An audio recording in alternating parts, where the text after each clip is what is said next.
sibuyas ko, an. Padaplin ko ng gamay, mahal. Bawa kang gamay kaya itong payag.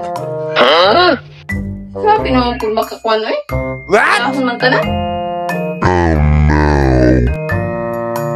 A few moments later.